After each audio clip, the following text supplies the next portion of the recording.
Why do my knees hurt more when I'm running on tired legs? I was reading an interesting study today, which I'm going to go through in a sec, but it reminded me of that feeling when you're running like either your longest long run that you've done in a long time, or maybe you're running like a long race, like a half marathon, or particularly with marathons, I would notice it.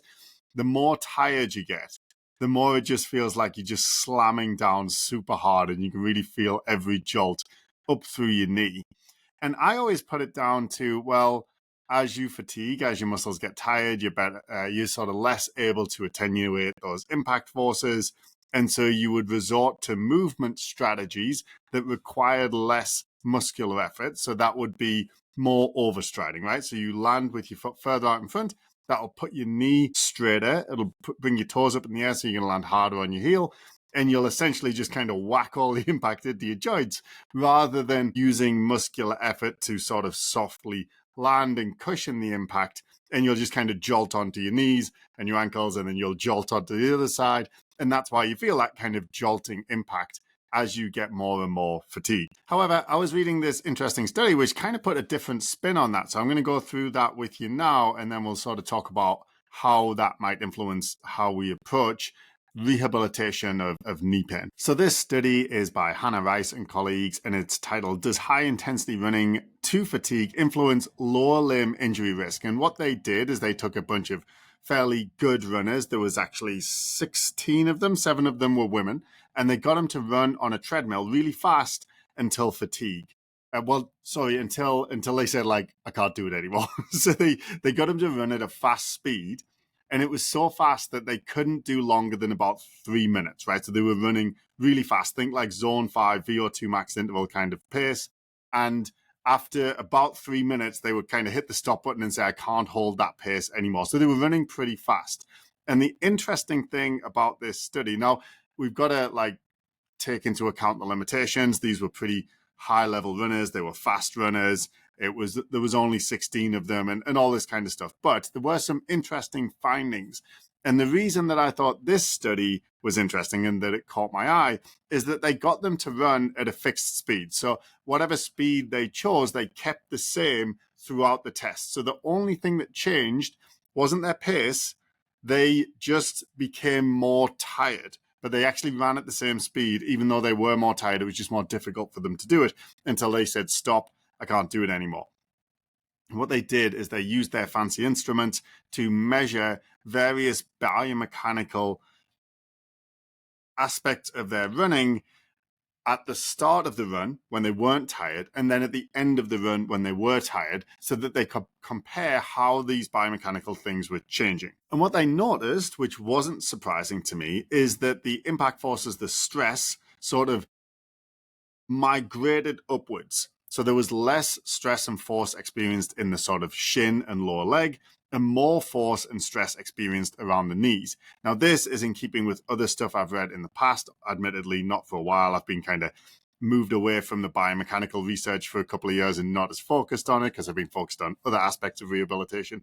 But it very much was in keeping with other things I've read. And like I said, I always put this down to, well, when you're tired, you run differently and you kind of whack onto the ground a bit harder. And that's why the stress kind of moves up to the knees and you feel it less in your lower leg because you're not using those muscles to kind of attenuate the impact, and you're not running, quote unquote, as well or as economically as you were when you weren't tired. But what they said, and if I'm going to reach out to the author to confirm this and try and get them on the show to talk about it. But what my understanding is that when they looked at their measurements, the biomechanics in terms of overstriding, cadence, and other kinds of things didn't change very much. They looked the same at the start as they looked at the end. So if you were taking a video of them, you were like, yeah, it looks the same. I can't see any difference. Like, obviously they are more tired, but they're running biomechanically in the same way.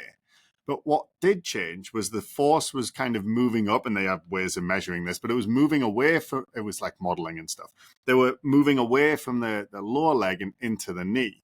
But it was more to do with the contractile forces of the muscles in that area. So they were seeing less contraction or contractile force produced by the calf muscles and the muscles of the lower leg, and more force produced by the thigh muscles, particularly the quadriceps, around the knee. So essentially what we're seeing here is as the runners are fatiguing, they're using their quads more and their calf muscles less. But they are running in pretty much the same way in terms of the way it looks. So they haven't changed their style of running or their form, but they are using their quads more and their calf muscles less. Now, what this might mean for us, and again, we've got to take this with a pinch of salt, like with all research studies, like there is limitations, not because they did something wrong, but just because of the nature of research, right? It was a small study. There was only like 16 of them.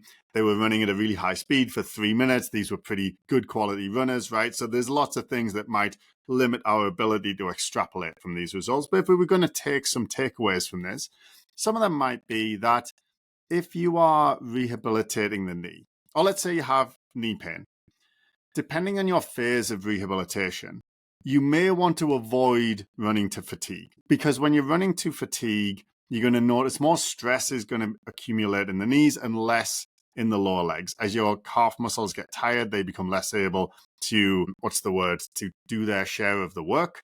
And it sort of migrates upwards, the stress migrates upwards, and the quadriceps has to do more, and that results in more stress around the knee. So depending on your phase of the rehabilitation, if you're early on and your knee pain is quite bad, you can only do run walks, you can only do it for like 10, 20 minutes, you can do that maybe 3 times a week.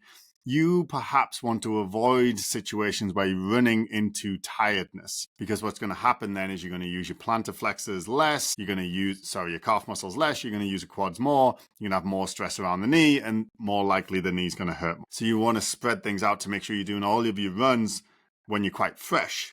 That's going to spare your knees a little bit, allow you to build up a bit of a base of tolerance in the knees and just fitness generally, so that you can then start moving into fatigue. However, if you're in a later phase of your rehabilitation and you are only having knee pain when you're getting really tired, like this may be one possible reason why, and you would strategically try and pre-fatigue the muscles to increase your tolerance to stress migrating to the knee when you get tired. So, for example, to kind of lay that out a bit more practically, if you have knee pain, but it's only when you do more than a 15-mile run, well, that's what you need to work on.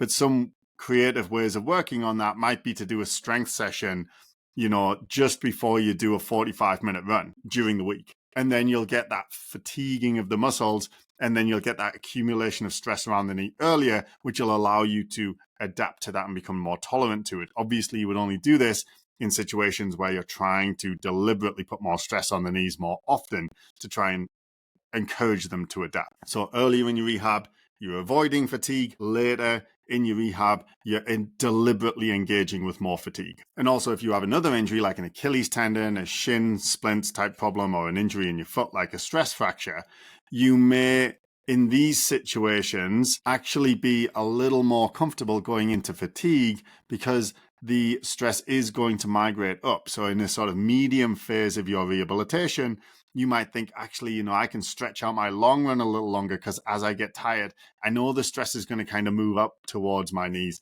and away from my injured area. So that's something that you can bear in mind. But overall, when we're running those long runs, those really long runs where we're getting tired, when we're doing our marathons or whatever it is, where we're really going into fatigue and it feels like we're slamming down really hard, what is actually happening there from this study, from the way I'm understanding it, is our calf muscles are getting so tired that they're just getting lazy and not helping.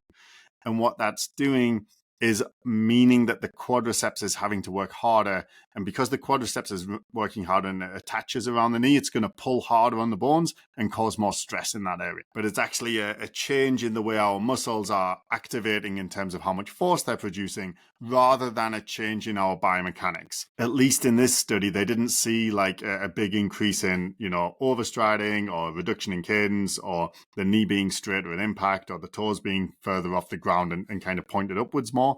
It was more so that the muscles were just producing less force in the lower leg region and more force in and around the knee. And I just want to end with a delightful quote from right at the end of the study in the discussion, because I thought that illustrated their findings and all research findings really in a very succinct way. So they said, finally, higher loading should not necessarily be assumed to be negative, as loading within the adaptive capability of the tissues can lead to beneficial remodeling.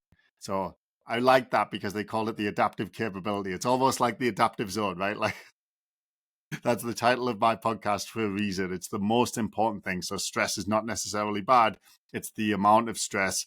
It's the timing of the stress. It's the repetition of the stress. All of these variables are important. And it depends on what stage of your recovery that you are in. If you're early in your recovery, right, you're more in what I call the protection or rehabilitation phase, where you're going to be more engaged with medical providers. You're going to be more resting. You're going to be more going to physiotherapy. You can't run really much at all because the injury is too bad.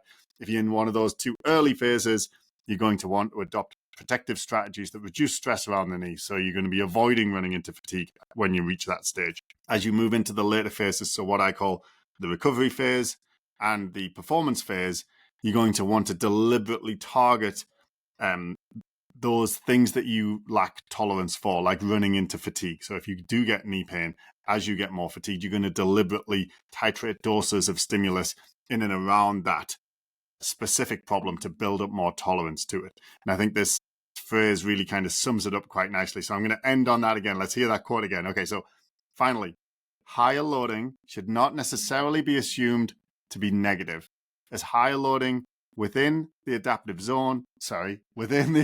capability of the tissues can lead to beneficial remodeling. As I always say, running is the rehab.